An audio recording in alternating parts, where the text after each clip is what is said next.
Tatlong bus station dito sa EDSA Cubao ang sabay-sabay na ini-inspeksyon ngayon ng mga opisyal ng Department of Transportation at MMDA. Ito'y bilang paghahanda nga sa pagdagsa ng mga pasahero ngayong Kapaskuhan.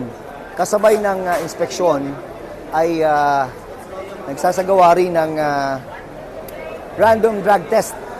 Hindi lang sa mga bus driver, kundi pati na rin sa mga kawani ng LTO. Sabi ni LTO Chief Assistant Secretary Marcos Lacalilaw, kapag nagpositibo sa droga ang driver ay agad nilang kukumpiskahin ng lisensya at hindi pagmamanihuin.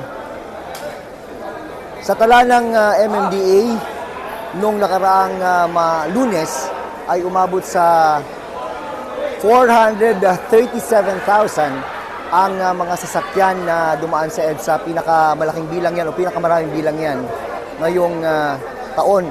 Pero nung nakaraang taon ay umabot sa 451,000 yung pinakamataas na bilang ng mga sasakyan na dumaan sa EDSA sa loob ng isang araw.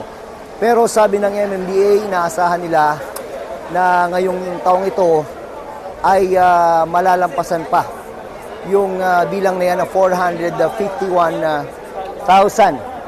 Simula bukas hanggang sa weekend, dyan talaga inaasahan yung bugso ng mga pasahero na mag-uuwian para ipagdiwang ang Pasko sa kanilang mga probinsya. Ako po si Jun Veneracion para sa GMA Integrated News.